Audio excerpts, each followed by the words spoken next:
Welcome to Potter Revisited, episode 53. I'm Tori. And I'm Shay.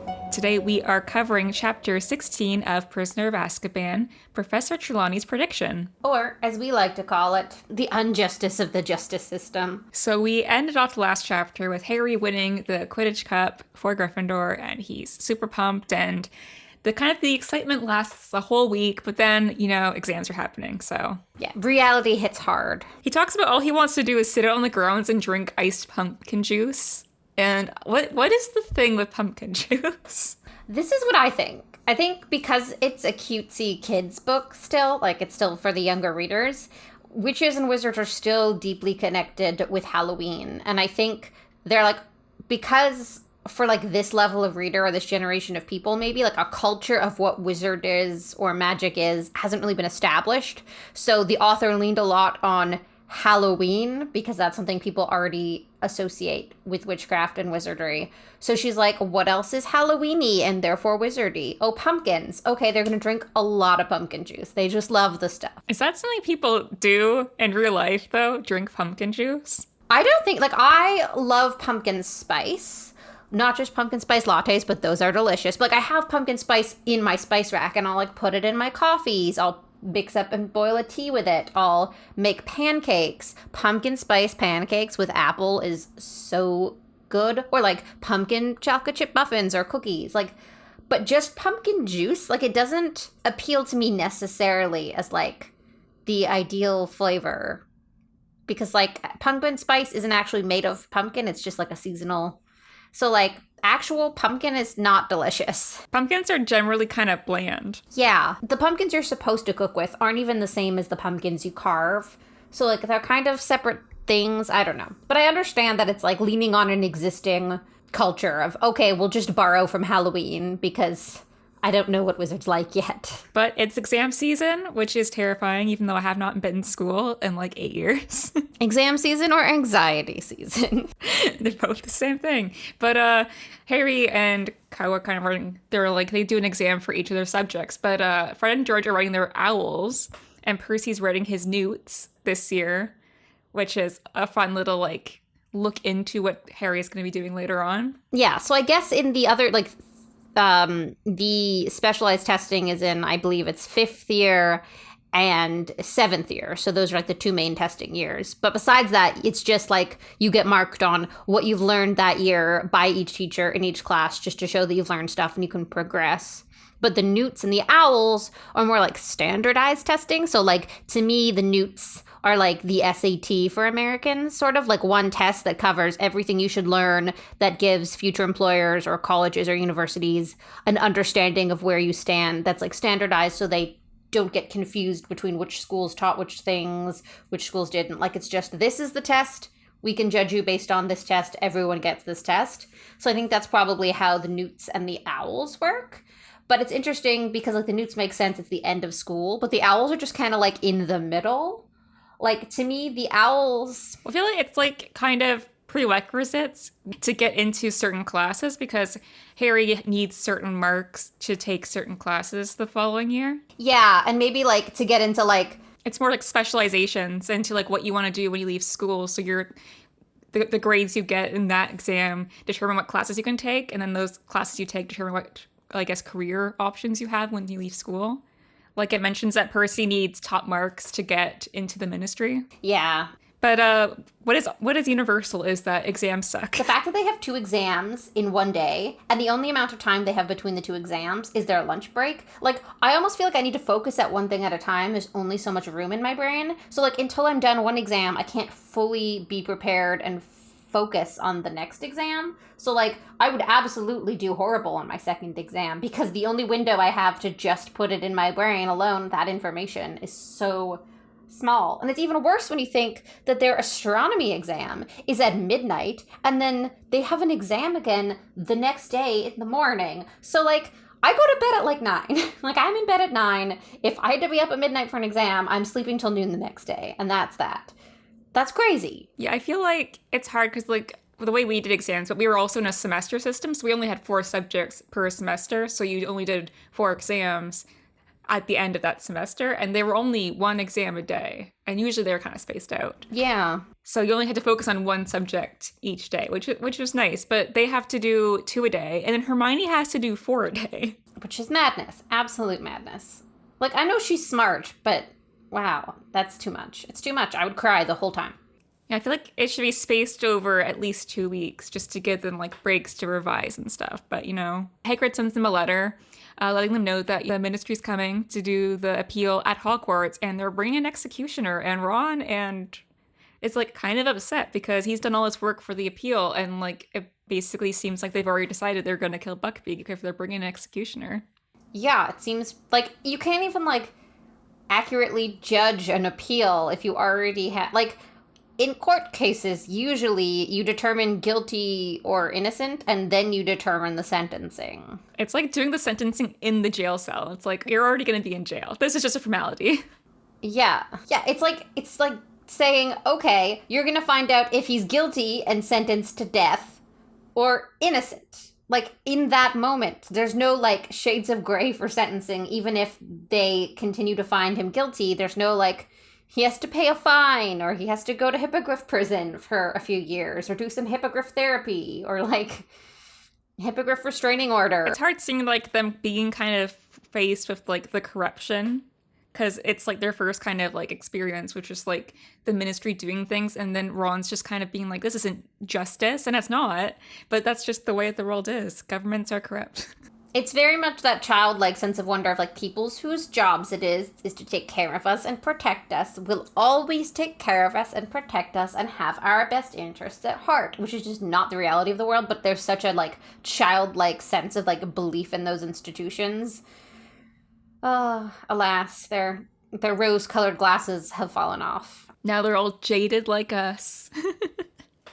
But Draco has been kind of, like, a bit quiet because of his loss at the Quidditch game.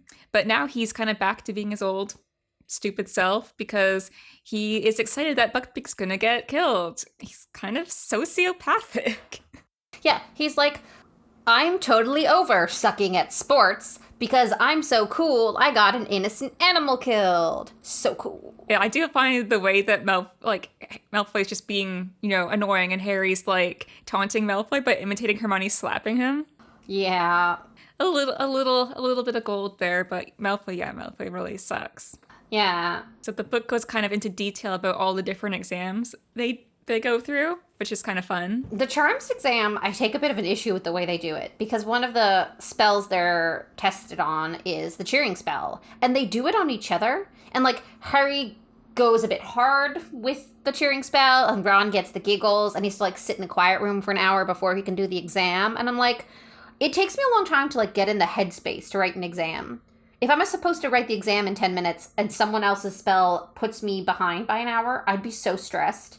And, like, what if something really bad happened? What if Harry really screwed up the spell and Ron was projectile vomiting slugs or something? Like, it seems like that is not the way to do it. You're putting a lot of faith in your peers. Like, Neville is great, but Neville also isn't the best at spells. So would you trust being partnered with Neville during exam season?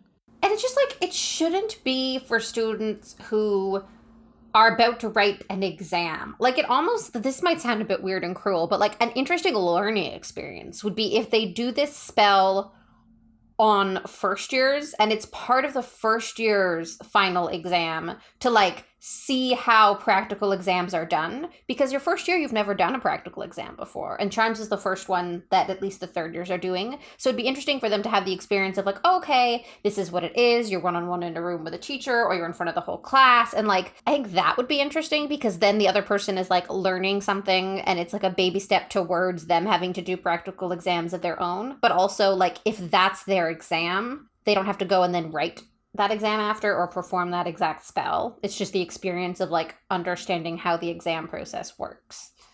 That would be interesting and benefit both sides. This seems like it's rough luck for the students who go second. Oh, I didn't even think about doing practical exams in front of the whole class. That's just a whole nother issue for me. I would throw up. I think we would both. I think the way they do it in fifth year where they have examiners, I feel like that's the way all exams should be done, but like by the teacher, like doing it everything one at a time for practical purposes. Because you don't want to be doing it in front of an audience. Yeah. Yeah, so in the potions exam, Snape's just like, glowering over Harry, like staring down at him while he's trying to like work on his potion. I'm giving him a suck point for that because like I said about like performance anxiety or just like the idea of other people watching you during like a very stressful exam, terrible. Yep. It's literally like so much harder to think about what you're doing while someone's staring at you, especially if it's someone you're already intimidated by. Like, I can't think if someone's staring at me because now I'm thinking about what they're thinking. And like, oh, he thinks I'm going to do it poorly. Oh no, what if I do it poorly? Like, I spiral so much. Like, I can't even productively work in office. I work so much better from home because if there's people sort of staring at me or if I think someone's staring at me, I get so in my head about it, I can't focus on my work. Yeah, definitely. Because anxiety. Because anxiety. This whole episode is just us reliving anxiety from examinations. Yeah. Yeah, but I think it does show something, though, that Harry and Neville both do a lot better with potion stuff in like the owls because they don't have Snape like staring at them the whole time. It does help teach them how to cope under pressure, I suppose. But I think the best exam is Lupin's practical exam. Oh, hands down. It's so fun to me. It's like an obstacle course of different creatures. I think that's so neat. But it's also showing, I think his way is demonstrating what they learned. It's not just like memorizing like facts and stuff like Hermione does. It's actually putting it into like it's practical. It's super practical. And I feel like that's like the best way to learn, especially for Defense Against Dark Arts. And also this is probably like the only time they've had like an actually decent teacher so far. And it's nice because like it teaches them, it not only shows that they know how to do it, but it shows that they know how to do it like in the moment. Kind of like they can't prepare for it ahead of time. They don't know which creatures they're facing or which like dark arts events they'll have to counteract on the exam. So it's kind of like not just testing what they know, but testing if they can do it when not expecting that certain thing in front of them. Like they're quick thinking, fast on their feet, which makes sense to me in like a combat course, kind of. Like it's defense, but it's still defense is part of combat. So like it's interesting that they do it like that. I feel like the only part that like would stress me out is like that it's done as one long obstacle course, kind of, and I feel like I'd get really rattled if I took longer than I wanted to or struggled with one of the earlier ones. It would rattle me more for the later ones, even if I was better at fighting those creatures. I'd be like, oh no, I screwed up so bad with the Hinky Punk. How am I ever going to fight the Boggart, even if I'm great at Boggarts?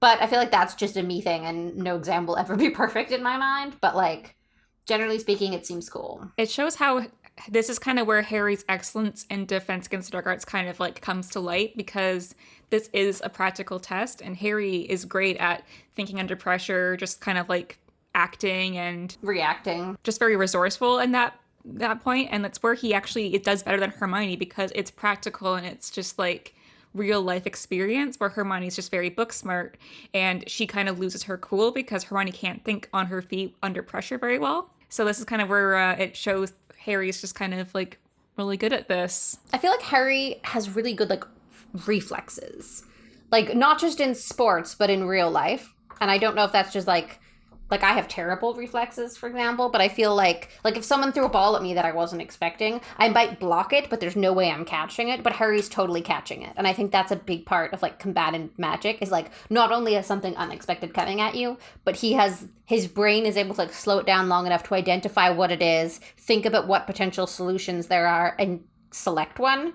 Where I'm just like, a thing, And I think that's like a big part of Harry is his like quick reflexes with magic, but with all things sort of. Yeah. Hermione needs to weigh the pros and cons, I think, too long when it comes to making certain decisions. She wants to make like a list and be like, if I try this, these things could happen. If I try this, these things could happen. This is the fastest way, but this is the most impressive way. Will I get bonus marks? Like, I feel like all those things go on in her mind, and Harry's doesn't do that. Yeah, something like you said about getting kind of like rattled by something. I feel like Hermione also, that does happen to her when she faces the Boggart. She freaks out because it's like it turns into McGonagall and tells her that she's going to fail everything, and obviously right now her biggest fear is failure. And so once she kind of gets like kind of thrown off by something, she can't go on. Like she has to be like calm down for a little bit before she can like try again or like end the lesson because she was just so like thrown off by everything. So it's also one of the Bogarts that's more like believable and like time sensitive. Like it's around the time where she would get results from some of her exams because she's written a few. And like McGonagall's a person who lives in the area who would be the one to tell her that. It's not as crazy as like a giant spy. I don't know. It's just like the most likely in that moment of the Bogarts we hear about, kind of. So it's like more believable on top of her delicate state of mental stability. yeah, Hermione's hanging on by a thread. But after this exam, Ron and Co run into Cornelius Fudge, who basically tells them he's there for an execution. Ron's just like, what the fuck? Like, there's an appeal. And then they come like, Ron, you can't yell at the Minister of Magic. I think it's particularly funny that the Minister acknowledges Harry because he thinks Harry is valuable, but he just does not acknowledge Hermione and Ron at all because he's like, they're children, they're not even people. Yeah. Which I, as a person who does not like children, understand. But he just like, he's so shocked that Ron would almost have the audacity to talk to him. He's like, why is this thing talking to me? Like, I'm just... Like, kind of like if like a bird is squawking at you from a tree or like someone else's dog is barking, you're kind of like, what? He's just so caught off guard. He's like, I did nothing to you. But I think, of course, the main part of this chapter is the divination examinations, which are also done privately, which I think is how all exams should be done. But basically, they just have to see something in the crystal ball, or like if they fail, I guess. I don't know how this is marked. Well, no, I think a lot of them don't see things in the crystal ball. Like, I think as much as Trelawney wants them to see things, she has sort of established that she thinks it's a gift that not everyone has. So I feel like she probably gives them marks for trying. Yeah. You know what I mean? Like for believing, so for like, it's a little bit like ink blot tests, I believe I've said before, where you look at it and you try and interpret something. So even if nothing is seen, if she sort of sees the usual smoke clouds in there and they're trying to describe vaguely what it could be, like maybe it's a fish, she's like, okay, they're like kind of trying. And also because they don't fail, they pass. So and we know Ron saw nothing and wasn't believably lying. He just made it up. Yeah. Like, Harry's lie is good in that he knows it's a true thing. He's like, oh, that's like a clever lie. And so I feel like she's like, okay, he saw a hippogriff. A hippogriff is relevant. He's not seeing the right thing, but it is pertinent. So, like, Harry's probably going to get more marks than Ron, even though he didn't fully predict an event. Sorry, I just wanted to mention that I love that Trelawney told the kids that if they told the next students what the exam was, that they would, like, have a terrible accident, like she told Neville. I think the funniest part is that they all believed her when she said that. I feel like Harry should have just predicted his own death.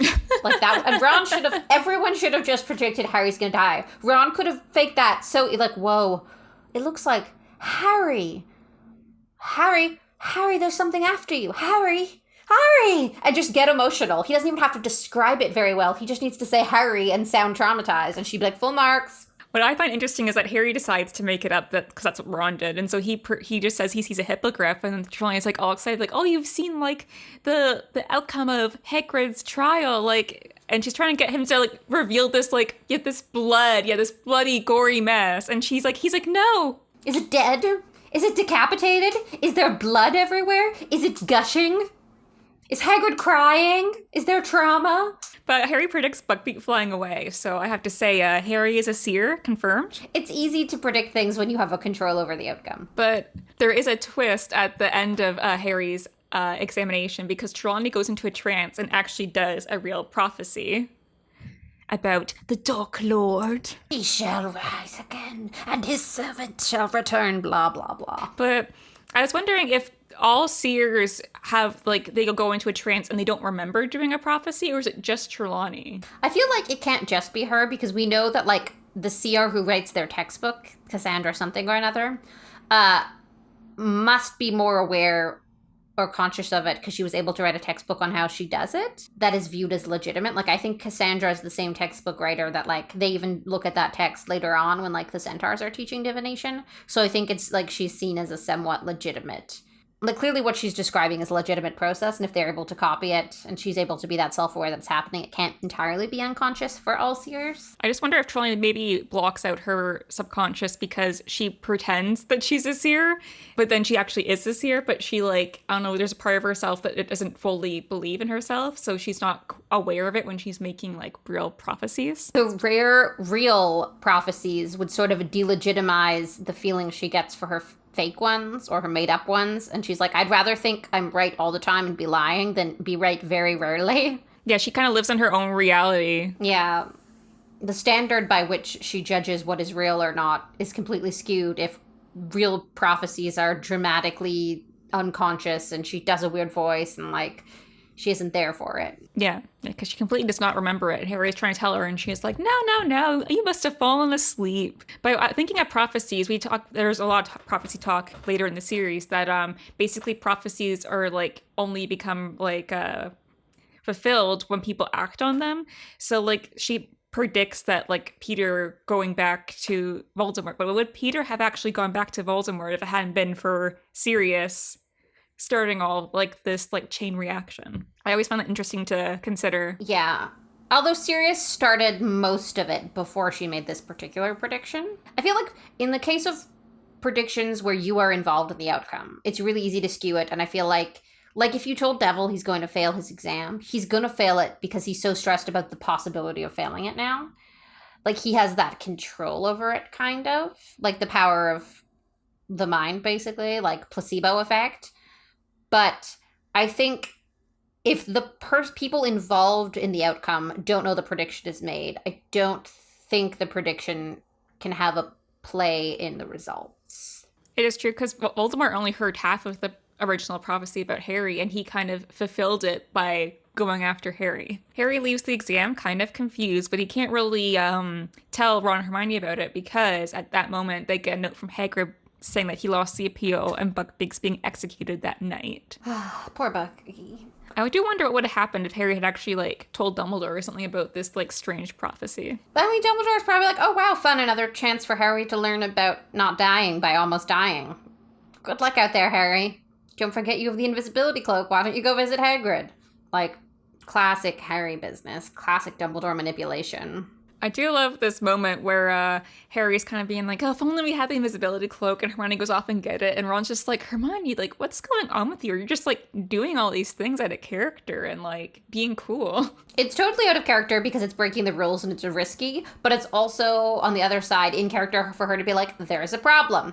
I will come up with a solution. I will solve it. I will bring them the solution. It's, like, sort of the same thing she does kind of with the firebolt, but, like, this time with the end results being something they all mutually wanted. She's like, they can't come up with a solution. I'll just solve it and hand them the results, you know? And like in this case, because it's something they all wanted, it's beneficial and she's gonna get credit for it rather than criticized for it. Yeah, but they go down to Hagrid's and are having like, you know, tea with them, despite the fact that Hagrid like cannot pour anything. He's like trying to be composed in front of them, but he's just like shaking and just... He's an emotional wreck. I can't imagine, what he's going through. It's heartbreaking. It's so heartbreaking for him. Yeah. And it's so sad that like none of their efforts came to fruition. The whole thing is tragic. It's probably one of the like less thought about elements of the series as total, but like it's such a miscarriage of justice for such an innocent... It's just like... It's a lot to handle, especially as an animal lover. Like, I'm like, that, we all know who's, it's like, there's no bad dogs, there's just bad owners. You know what I mean? Like, someone should have been keeping closer eye on Buckbeak. Draco shouldn't have been harassing Buckbeak. Buckbeak is a perfectly delightful hippogriff. Speaking of innocence, Hermione finds Scabbers at Hagrid's, so Crookshank was innocent the whole time. A twist! She finds him in the milk jug, which makes me wonder, like, when they say milk jug, do they mean like glass milk bottles, like that used to get delivered back in like old-timey England? Or do they mean milk jug like a proper like plastic one that we would put like a quart of milk in here in Canada where milk comes in bags? Because I'm picturing it the Canadian way, like plastic, handle. I don't think they have baked milk in England. What I was picturing is that they usually reference like tea cups and stuff, so I'm picturing like a classic tea set where they have those little jugs, but Hagrid obviously has a giant one because he's a giant. Okay. I wonder how long Scabbers was in there. Like, I wonder if Peter like went to hide one day because it was raining and the cat was after him and then like fell into it from a higher shelf, or like if Hagrid moved it and he got stuck underneath, like it was upside down on the shelf. Like, is he starving? Is he hungry? Is he traumatized? Yeah. Who knows what Peter was doing? Because I feel like he obviously faked his death, so he had to, like, find somewhere else to be that's not in the Gryffindor dorms, or really ideally not in the castle, so like someone could find him. But also somewhere away from Crookshanks. But I feel like Hagrid always has weird creatures around his place. So I'm like, is that the best place to hide? He could have gotten eaten by a dragon. Yeah, or like by Buckbeak or something. That's how the series ends. That would have been a fun twist. Buckbeak eats Peter. He deserves it, but Scabbers is, there. And we don't really get much time to dwell on it because they see the executioner and the ministry people coming over. So Hagrid's, he's trying to be kind of responsible adult. And he's like, you guys can't be here, you'll get in trouble. And I don't want you seeing this because it's going to be terrible. So go back to the castle. And despite the fact that Hermione's like crying, they want to stay with him. But, Dumbledore's going to be there and he's all about Dumbledore. Woot, go Dumbledore. I think it's nice. This is one of the few moments where a member of staff at Hogwarts actually sincerely just cares about the mental well-being of these children. Like, they're like, they'll see him die, and that would be sad and maybe traumatizing for the children. I don't want them to see that. I mean, it's a little goofy when you think that Harry watched his parents be murdered in front of him. Like, he's seen a lot. But it's nice that Hagrid actually, in this moment, cares about the children's psyche. Yeah. Hagrid has his moments. Like, he obviously isn't, like, a fully functional adult, but who is? But he has his moments where he tries to be, the adult in the situation. I think Dumbledore would have wanted Harry there. I feel like Dumbledore would be like, if Harry is under a invisibility cloak, forced to stay silent, and watch the government kill an innocent creature, he's going to be less trustful of the government and more trustful of me because I'm holding Hagrid's hand when it goes down, Evil Dumbledore. He's the master of puppets. But the trio are leaving, but they keep kind of having to stop because Scabbers at this point, because we don't know he's Peter yet, is just trying to escape and Ron's having all this trouble. And I'm wondering, does he sense that Sirius is, like, nearby? He might sense that, or he might just be like, no, I don't want to go back with Ron. That cat is going to eat me. Yeah, or he just knows that something bad's going to happen. It's almost the end of the school year, and that is when Voldemort likes to attack Harry, so... After he writes his exams, Honestly, he might be a serial killer, but at least Voldemort respects Harry's education. Yeah, he values his education, and education's important to him. But we end the chapter with it seeming like Buckbeak has been executed, and it really just goes to show, like, this is, like, their first-hand look at, like, corruption of the justice system, which is a pretty big theme in the Harry Potter series. Yeah. Absolutely. The things that you were, like, kind of raised to trust aren't actually, like, they're not just at all. Yeah. They learn about bribery. They learn about bias. They learn about manipulation of public officials. It's a harsh face of reality.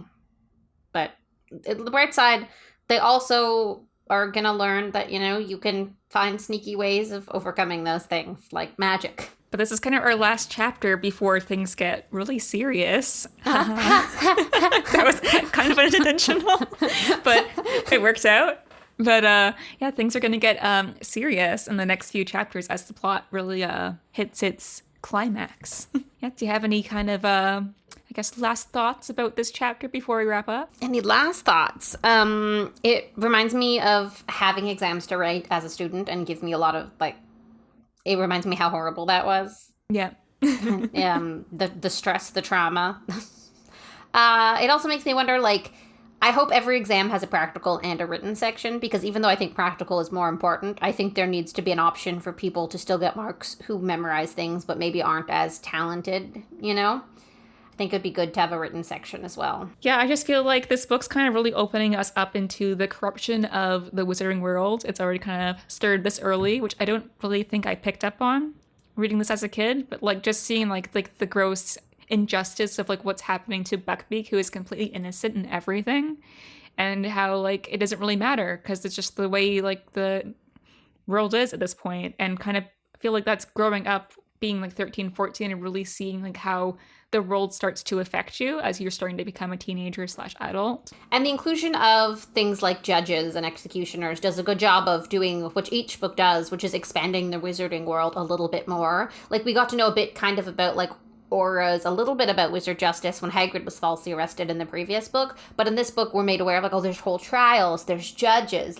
It's expanding the government as an entity in the wizarding world and gives us a bigger picture and fills in more of the blanks sort of on the map that is the wizarding world. But let's wrap this up. Thank you for listening to this episode of Potter Revisited, and we'll be back next time to discuss Chapter 17 of Prisoner of Azkaban, Cat, Rat, and Dog. You can follow us on Potter Revisited on social media or email us at potterrevisitedpodcast@gmail.com, and we'll see you next time. Bye!